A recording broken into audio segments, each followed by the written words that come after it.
Well, I'm Alan Dale from Gale Force Winds. So happy to be here. Day 2, Central Minex 2025 in beautiful Gander, Newfoundland. I want to thank our good friends at Caliber Mining for bringing this conversation to the forefront. All voices matter in this industry. This sector is doing so well right now, and we're so pleased to be in conversation with the people that are making it happen. And on that note, why don't you introduce yourself and tell me what you do? My name is Mike Patey. I'm from Badger. I own a safety supply store, and I supply to mines and contractors and towns all the safety supplies that they need for their operations. Mike, how long have you been in this business? Right, 11 years actually. 11 years. What brought you to the industry? I was in the business of, I was one of the owners of a private college that we developed from scratch, Die Track Technical Institute, and was all about the trades. We put all the trades back basically. Okay. In Central, in our area, Grand Falls and Lousport, and spent 17 years at that.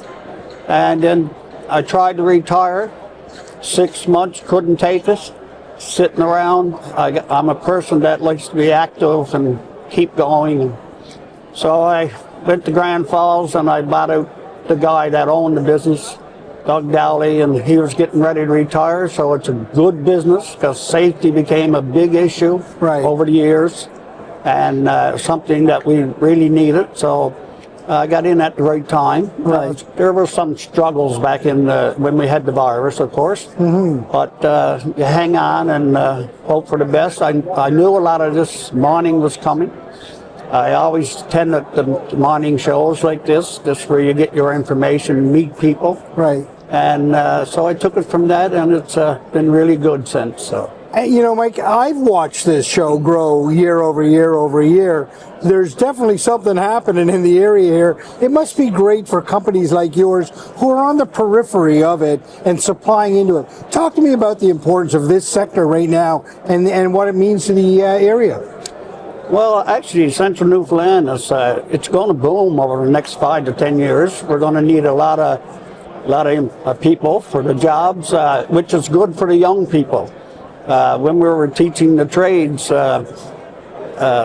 getting these young people in, but now I always look at it in a way that these young people always used to get a trade or get some, but they had to leave the province. Right.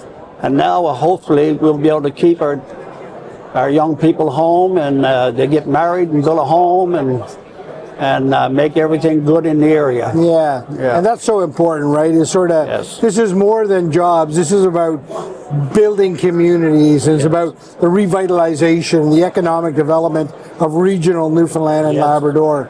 And that's got to be, for you to watch all this unfold in a different sector doing a different thing, must be quite fulfilling.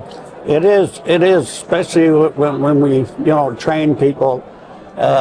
This is really, really good for the area. I got to say, the boom is really going to happen. There's so much of it on the go. There's so much possibilities here. Right. Copper is going to rise. So Central Newfoundland was known for copper. So Buchan's mine is a good example.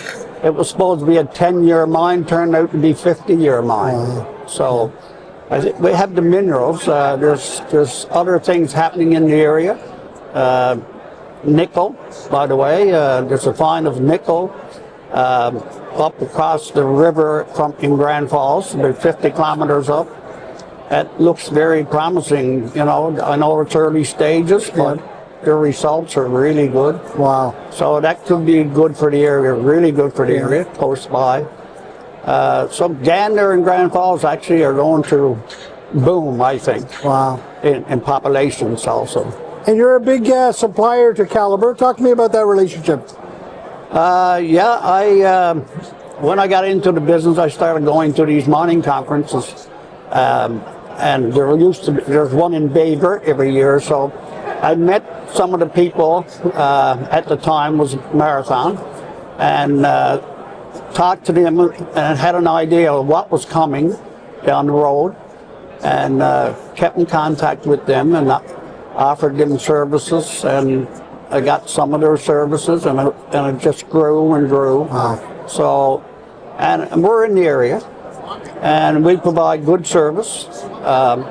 No problem with the stock and getting that to the site. I don't have to get it to the site right now because they have an arrangement so far up. Yeah. They actually pick it up at my store, so which is great. Yeah. But I would have carried it up there, no problem. That wouldn't have been a problem. You're not only a supplier, it sounds like you're a partner in all of this, right? Yes. You're a partner in this whole economic development. It's fantastic. Well, what it does for your communities around, like I'm from Badger, small community, but the mine is going to give us so much. They're going to keep the young people home. They're going to build a home there, get married. And, that's important to me. So, and it is to Buckens and Millertown and Buckens Junction and Grand Falls and Bishop Falls and Botwood and Gander. It goes on and on. All of us. It goes on and on. So the more mines that we can get created, the better it is for the area. And there's other things happening here. They're talking about hydrogen plant and the windmills, of course, and and energy. Even hydro right now is doing a big job in Beta Spare, hydro around there, putting in new turbines and pin stocks. Yeah. So that's going to be big for the area. It all helps. Yeah. Premier of the province, Fury, when he went to Alberta and met with Newfoundlanders and asked them to come home. We're going to have thousands and thousands of jobs. Yeah. The whole province. Yeah. And that's in every sector. Yeah. It's fantastic to see, isn't it? Fantastic to see. Yeah. It'd be something nice if we came back home and we grew. We all grew in the area, right across the province, actually. And it takes guys like you with a big vision that you just talked about to make all that happen. I'm sure glad that you failed at retirement. You came back in. That's great. Yeah, I enjoy it. Yeah, I can't sit home and not do nothing. Yeah. I've always been an active person. I served as a deputy mayor for 4 years and mayor for 8 years in my own community. Wow. And I got to be active. I like being out around, talking to people, and that's so important to me. Someone asked me when I was going to retire. I get that asked a lot, and I said, "We'll see. Maybe another couple of years. I don't know. I just can't seem to give it up. I love attending stuff like this and meeting people and get excited about when you're talking about all this mining and what the province is going to become, Thanks very much for being in conversation. Certainly appreciate your perspective on things. And thank you to Calibre Mining for bringing a guy like this to the conversation. Thank you.